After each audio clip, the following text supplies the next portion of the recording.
Opinion of expert, expert का opinion. मान लीजिए ये जज हैं, इनके पास कोई केस आता है, इस केस में कोई ऐसा क्वेश्चन आ जाता है, ऐसा सवाल आ जाता है जिसके ऊपर ये अपना ओपिनियन नहीं बना पाते हैं। ये अपना ओपिनियन क्यों नहीं बना पाते हैं? क्योंकि यह सवाल कॉमन नॉलेज या फिर कॉमन एक्सपीरियंस की रेंज से बाहर है। इसके लिए कोई स्पेशल स्टडी या फिर स्पेशल एक्सपीरियंस वाला आदमी चाहिए। तो ये क्या करेंगे, ऐसे ही किसी स्पेशल स्टडी या स्पेशल एक्सपीरियंस वाले आदमी इसका ओपिनियन लेंगे, जिससे कि वह इस सवाल को सॉल्व कर सकें और अपना प्रॉपर डिसीजन ले सकें। तो जिस आदमी से ये ओपिनियन लेते हैं वह कहलाता है एक्सपर्ट। ये एक्सपर्ट जो होता है काफ़ी स्टडी करके, काफ़ी एक्सपीरियंस के बाद, प्रैक्टिस करने के बाद ये कोई स्पेशल स्किल या फिर स्पेशल नॉलेज एक्वायर करता है। ऐसे व्यक्ति एक्सपर्ट कहलाता है। तो एक्सपर्ट अपना ओपिनियन देगा कोर्ट को और कोर्ट उसको एडमिसिबल मानेगी, उसको रेलेवेंट मानेगी, वह एविडेंस के तौर पे माना जाएगा। हालांकि रेलेवेंट है, उसको एविडेंस के तौर पे एडमिट किया जाएगा, लेकिन फिर भी यह एक्सपर्ट का ओपिनियन जो होगा, जो इसने अब कोर्ट को दिया है अपना ओपिनियन, वह फिर भी वीक होगा और उसको कोरोबरेशन की ज़रूरत है, उसे कोरोबरेट करना पड़ेगा। मतलब कि एक्सपर्ट ओपिनियन के साथ साथ और भी इंडिपेंडेंट एविडेंस की ज़रूरत पड़ेगी जो इस एक्सपर्ट ओपिनियन को सपोर्ट करें। जो भी एक्सपर्ट ने बात कही है उसको सपोर्ट करने के लिए अलग से भी एविडेंस की ज़रूरत पड़ेगी। तो एक्सपर्ट जो होगा किन किन फील्ड में एक्सपर्ट हो सकता है जिसके ओपिनियन रेलेवेंट माने जाएंगे। मान लीजिए किसी फॉरेन लॉ में कोई एक्सपर्ट हो, जैसे ये जापान का झंडा है, कोई जापान के लॉ में कोई एक्सपर्ट हो, तो ऐसा कोई क्वेश्चन आ जाता है जापान के लॉ के रिगार्डिंग के, जापान के लॉ में इस पॉइंट पर क्या कहा गया है, तो इस एक्सपर्ट का ओपिनियन लिया जाएगा जो कि जापान के लॉ में एक्सपर्ट है। या फिर कोई ऐसा व्यक्ति जो कि साइंस या फिर आर्ट्स में स्किल्ड हो, ये आर्ट बनी हुई है मोनालिसा की, तो ऐसा कोई हो तो लियोनार्डो डा विंची को बुला लिया जाएगा कि बताओ आर्ट के बारे में। या फिर हैंड राइटिंग का एक्सपर्ट हो या फिर फिंगरप्रिंट का एक्सपर्ट हो, तो इन एक्सपर्ट्स के ओपिनियन लिए जाते हैं जब भी कोर्ट अपना ओपिनियन नहीं बना पाता है। क्योंकि ऐसा तो है नहीं हर कोई जज हर तरह के फॉरेन लॉ का एक्सपर्ट होगा या फिर साइंस का एक्सपर्ट होगा, हैंड राइटिंग का एक्सपर्ट होगा। तो ऐसा कोई क्वेश्चन आ जाता है केस के दौरान, तो वो इन एक्सपर्ट्स का ओपिनियन लेते हैं। क्वेश्चन क्या क्या आ जाते हैं, who is an expert, what is meant by expert opinion, under what circumstances the opinions of experts are relevant. तो एक्सपर्ट कौन होता है, यह वह व्यक्ति होता है जिसने कि एक्वायर करी है स्पेशल नॉलेज, स्किल या फिर एक्सपीरियंस, कैसे फील्ड्स में, साइंस, आर्ट, एट्सेट्रा। और ये नॉलेज कैसे एक्वायर की गई है, प्रैक्टिस के साथ, ऑब्जर्वेशन के बाद और केयरफुल स्टडीज़ के बाद। काफ़ी केयरफुल स्टडीज़ करता है व्यक्ति, ऑब्जर्वेशन करता है, प्रैक्टिस करता है, तब जाके उसे स्पेशल नॉलेज, स्किल और एक्सपीरियंस मिलता है। ऐसा व्यक्ति एक्सपर्ट होता है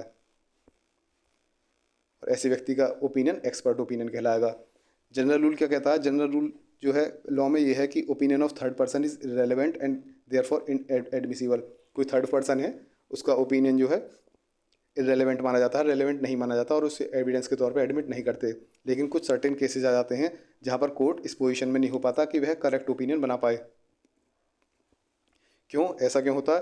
क्योंकि केस में ऐसा क्वेश्चन आ सकता है जो कि कॉमन एक्सपीरियंस और नॉलेज की रेंज से बाहर हो और जिसके लिए स्पेशल स्टडी, एक्सपीरियंस और सब्जेक्ट की ज़रूरत हो।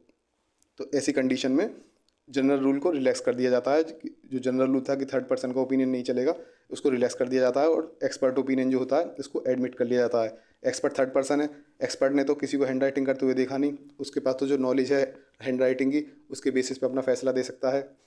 या फिर फिंगरप्रिंट एक्सपर्ट आ गया, उसने तो किसी को फिंगरप्रिंट लगाते हुए देखा नहीं, वो तो अपनी नॉलेज के हिसाब से क्या कहते हैं अपना फैसला देगा, तो वो थर्ड पर्सन हुआ। तो थर्ड पर्सन का ओपिनियन मतलब एक्सपर्ट का ओपिनियन यहाँ पे एडमिट कर लिया जाएगा, जिससे कि कोर्ट अपने प्रॉपर डिसीजन तक पहुँच जाए।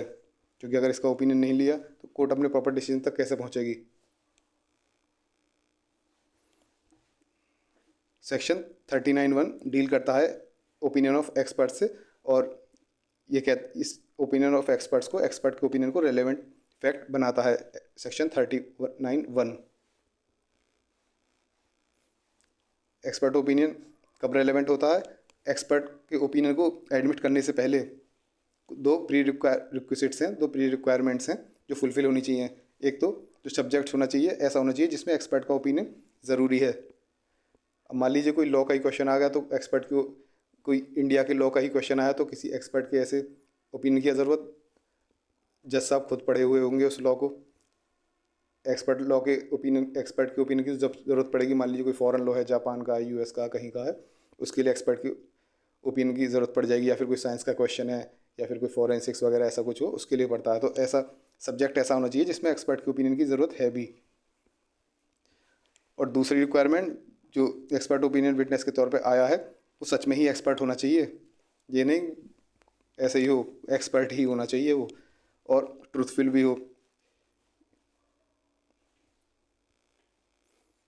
किन किन पॉइंट्स पे एक्सपर्ट ओपिनियन लिया जा सकता है, ये सब्जेक्ट्स हैं जिन पर एक्सपर्ट्स ओपिनियन रेलेवेंट माना जाता है। एक तो फॉरेन लॉ में कोर्ट जो है किसी भी फॉरेन लॉ के ऐसे एक्सपर्ट को बुला सकती है और पूछ सकती है कि उस फॉरेन कंट्री पे इस पर्टिकुलर पॉइंट पे क्या लॉ है।